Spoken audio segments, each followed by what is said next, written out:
Salman, guys. I wanted to do a video about finding your why, but I'll do it a bit later. I think right now I just want to do one about pouring into people's cups, being selfless.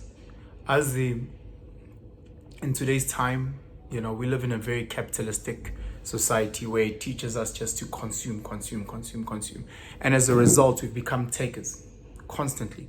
In our families, you look at the entitlement that kids have with their parents. Mama ngicela ungithengele iteki, mama ngicela ifoni, mama ngicela this, and they constantly just want to take. You my older brother, you need to buy me this. You my older sister, you need to do this for me. We takers, and we then take that spirit into our relationship. We take our relationships almost as a space where we are just there to receive. You hear sisters saying things with but he must get my nails done or get my hair done for me, or and every return he gets me glam, type of things, and it's becoming more and more disgusting, and hence why relationships aren't lasting, because you've got two takers in a relationship. That's toxic.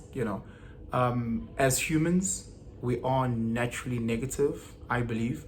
I really believe with the human beings just naturally are toxic. I think we destructive, if that's the word.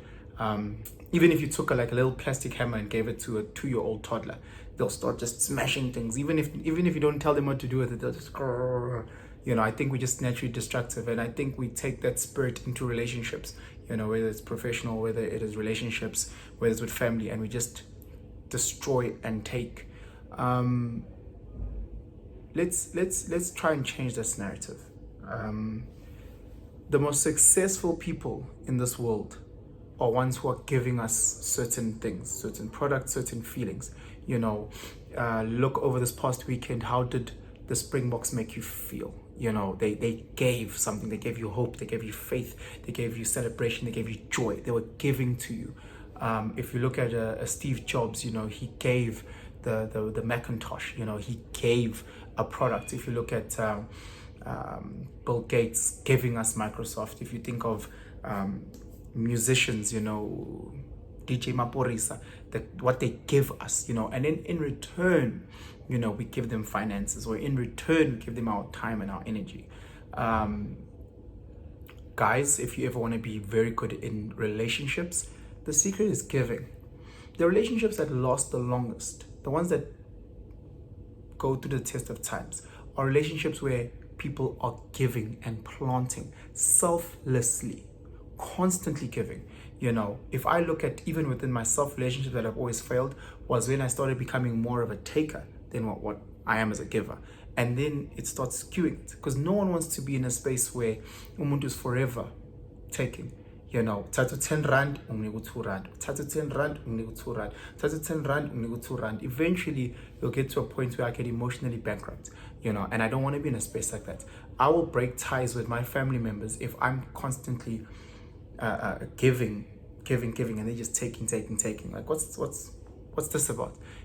So you need to do a personal audit, and you need to ask yourself in your relationships, professional, not physical, professional, relationship, family, how does that look like? Am I giving selflessly, or am I giving to a point where I'm now saying, well, I gave you 10 rand last week? No. Like, you don't want to overpay, but at the same time, if you say you love someone, you have to open up yourself and start pouring. Yes, if they start taking advantage, then you need to manage that. You also need to be responsible and accountable.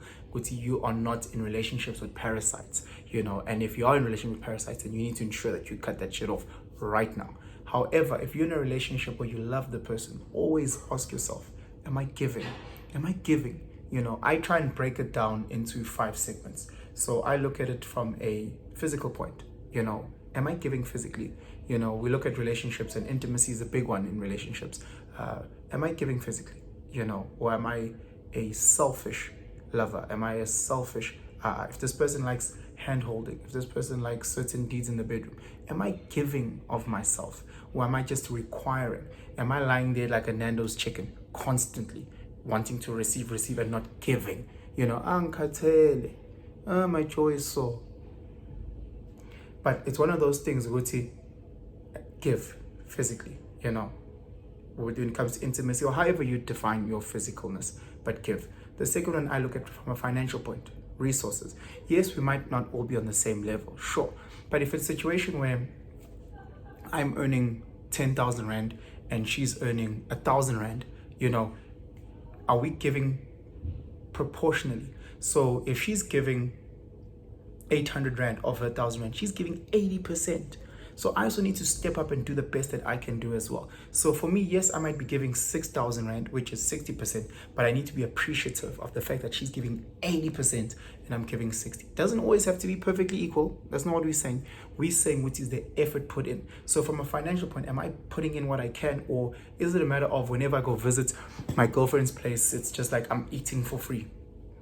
God knows who bought the groceries. God knows who's paying for electricity. I'm not pouring into her financial cup. I'm not assisting her financial growth. I'm not saying, hey, apply her here. Hey, do this here. Hey, upgrade yourself here. I'm just taking. Oh, he needs to pay for my nails. He needs to pay for my hair. Like, seriously, and the best that you do once a year on his birthday, you get him socks. Once a year, maybe if you're feeling froggy, get him a bottle of Hennessy. Every single weekend, he's taking you out there, whining and dining you. He's buying you this, he's doing that for you. He's doing amazing things for you. But when I once a year, I'm saying, put your Hennessy and you remind us about it. Come on, guys. So the second one is the financial pillar. Then this one, we're looking at the psychological, mental part. Are you helping him heal? Guys, we all hurt. We all are hurt. We all are carrying so much trauma from our past romantic relationships, from our childhood. We are all hurt. Are you helping them heal? And again, when I talk about helping heal from a psychological point, it's not going to be pretty. Healing is never a pretty thing. Healing at times can be very gory, can be painful. Healing is not an overnight thing. Healing doesn't take a week or 2 weeks. Healing might take 5 years, but it's you pouring into that psychological cup. It's very, very important to pour into that one. Is this person mentally balanced? Am I assisting? Am I pouring into that space? Am I helping them deal with childhood trauma? Am I helping them deal with the infidelity of their exes? Am I helping them deal with this and this and this and this and this? That's my job if I say I love you. Then the next one, we're looking at spiritual and morality.